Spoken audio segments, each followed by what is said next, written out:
purihin ang Diyos. Isang pagbati po ng pinagpalang araw na punong-puno ng kapayapaan sa bawat isa po na ngayon ay patuloy na makikinig ng mga aral po dito po sa ating napakagandang programa na pinamagatan pong araw-araw na pagpapala. At sa araw pong ito, ako po'y masayang maghahatid uli ng aking natutunan mula po sa salita ng Diyos na aking natagpuan sa aklat ng Proverbs chapter 21 verse 31. Ganito po ang sinasabi sa talatang ito: "The horse is prepared for the day of battle, but deliverance is of the Lord." Kaya nga po ang pinamagatan ko po ang at aking ituturong ito na be prepared. Opo, laging maging handa. Napakahalaga po na ang bawat isa sa atin ay nalalaman po na dapat ay maging handa tayo, lalo na po sa mga panahon na ito na nakikita naman po natin na mabigat yung mga pinagdaraanan po, hindi lamang ng ating bansa kundi ng buong mundo. Kaya po makikita po natin sa paligid natin, marami po talagang nagulantang.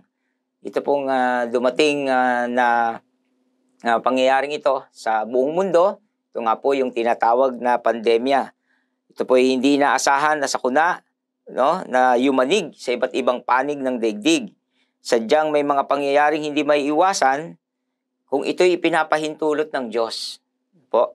Kaya alam naman po natin na ang Diyos ang may kapamahalaan sa lahat ng bagay. Ngunit dahil sa kanyang pagmamahal sa sangkatauhan, kailanman ay hindi siya nagkukulang sa pagbibigay ng babala upang tayo handa sa mga dumarating na panganib na hindi natin inaasahang mangyayari. Habang ang makabago o modernong sibilisasyon ay may mga pamamaraan na itinuturo. Ngunit dahil na rin sa kakulangan ng kaalaman at paghahanda, ay marami pa rin nahihirapang tumawid sa mga peligrong sitwasyon. At mas marami pa rin ang napapahamak sa halip na mabawasan. Ano nga po ba ang sinasabi ng Biblia tungkol sa pagiging handa? Ang pundasyon ng kahandaan ay nagsimula pa noong unang panahon at ang prinsipyo nito ay matatagpuan sa buong nilalaman ng Biblia na nagtuturo ng kahandaan, pagpaplano at pagtawid sa panganib. Maaring pamilyar na ang mga Kristiyano sa mga bagay na ito, ngunit sa mga hindi pa ay marami pa ring katotohanan ang matututunan po dito. So, mapapansin po natin sa lumang tipan sa aklat ng Genesis chapter 6 verse 21, sinabi po ng Panginoon kay Noah, "And you shall take yourself of all food that is eaten, and you shall gather it to yourself, and it shall be food for you and for them." Ito po yung nangyari nung darating po ang isang malaking kapahamakan. Ito po yung malaking baha, nagugunaw noon sa mundo. Ngunit mapapansin po natin na hindi hinintay ni Noah na dumating ang baha bago niya ginawa ang daong o yung tinatawag po nating barko. Nakakalungkot na hindi ganito naghahanda ang ilang tao sa kasalukuyang panahon na kung kumikilos ay gahol na at kulang na sa panahon. Mapapansin natin ito kung may padating na sakuna o natural disaster. Kahit may anunsyo na ito, marami pa rin ang dumadagsa sa mga pamilihan na wala nang nadaratnan dahil sa pagsasawalang bahala at hindi pagiging handa. So, may ilan pa nga na kaya kinakailangan maunawaan din po natin talagang mahalaga po ang paghahanda. Sa mga kabataan, kinakailangan po talaga nilang mag-aral, mag-aral mabuti dahil ito po ay paghahanda para sa kanilang magandang kinabukasan at talagang kailangan po nila ang mabuting edukasyon. Sa mga naghahanap buhay naman, kailangan po talagang naghahanda sila sa mga hindi inaasahang pangangailangan. Kaya kinakailangan nga po talaga na tayo daw po ay nag-iimpok. At meron din namang mga relasyong nasira dahil wala sa sentro ng mga pagsasama ang ating Panginoon. Dito po ay nagpapakita na hindi po handa ang ganitong klase ng relasyon. So, minsan din po, meron din pong kalusugang napapabayaan dahil hindi sa pakikinig sa payo ng salita ng Diyos at marahil sa doktor na siyang maaring makatulong sa atin. Sabi nga po, ang mga matalino ay naghahanda, subalit ang mangmang ay nagbubulag-bulagan kaya napapahamak. Sabi nga po sa Proverbs chapter 27 verse 12, "A prudent man foresees evil and hides himself. The simple pass on and are punished." Na po, talagang mapapahamak po ang hindi nakikinig sa payo ng Panginoon at hindi naghahanda. Hindi na bago ang mga konsepto ng paghahanda. No, meron nga po tayo sa ating mga local government unit, tinatawag po nila itong Disaster Risk Reduction Management. So bago pa man ito may panukala sa mga ahensya ng pamahalaan, ay tinalakay na ito ng Biblia upang palakasin ang loob ng mga tao at maging maagap sa paghahanda. Ano po? Kaya upang maprotektahan ang kanilang mga sarili at ang kanilang mga pamilya sa maaring dumating na panganib. Minsan na hindi natin tiyak kung gaano katagal mangyayari ang isang kalamidad o sabi natin katastropiya. Hindi rin tiyak kung hanggang kailan mananatili ang supply. Ano po? Sa maaring sa pamilihan o ang kahandaan ang magbibigay katiyakan kung paano malalampasan ang isang krisis. So, hindi winawalang bahala ng isang taong matalino ang kakapusan ng pangangailangan. So, dapat po talagang pinaghahandaan po daw po ito. Okay? Kaya naman, ang ating spiritual na buhay, yan po, dapat din po nating ihanda ito sa anumang sitwasyon. Panatilihing malakas at nakatayong matatag sa pananampalataya. Kung kayo po ba'y tatanungin, handang-handa rin po ba ang inyong spiritual na mga sarili, ang inyong buhay sa anumang mga sitwasyong darating sa inyo? Sabi po sa 1 Corinthians chapter 16 verse 13, be on the alert, stand firm in the truth, act like men, and be strong. So, we need to be alert, no? At wag po nating hayaan yung kapaligiran natin, yung nagdideklara sa atin, no po, upang masiraan tayo ng loob sa mga sitwasyong maaring makaharap natin. Tayo ay may malaking suliranin sa kasalukuyang lipunan. Nagiging sunod-sunuran na lamang ang iba, no, ang mga tao sa mga makabagong kultura. Lalo na po sa moralidad, no, sa mga values na ating dapat pinahahalagahan. Ngunit hindi na po ganito yung nangyayari ngayon sa mundo. Sumusunod na tayo sa mga makamundong pamumuhay, sa mga immoralidad na hindi kinukonsinte ng Biblia. So, dapat pong patuloy nating matutunan ang lumakad na makadiyos. Mayroong mga labis na nagugumon na sa maling pamumuhay at nabulag na sila sa masamang idinudulot, no, ng mga bagay na ito sa kanilang mga sarili. Kaya mahalaga po, sabi po sa Matthew chapter 24 verse 37 to 39, ang pagdating ng tao ay tulad ng pagdating ng baha nung panahon ni Noe. Nang mga araw na yon, bago bumaha, ang mga tao ay nagsisikain, nagiinuman at nagsisipag-asawa hanggang sa pumasok si Noe sa barko. Hindi nila namamalayan ang nangyayari hanggang sa dumating ang baha.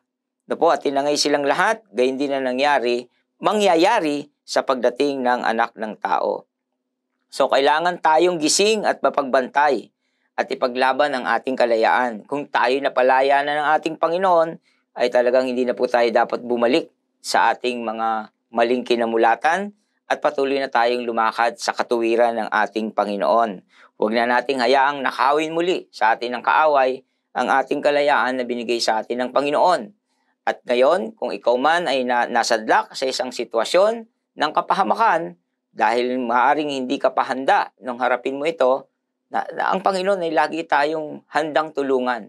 No? Siya nga po daw yung lagi nating rescue, handang tumulong sa atin sa anumang kapahamakan na maaari nating harapin.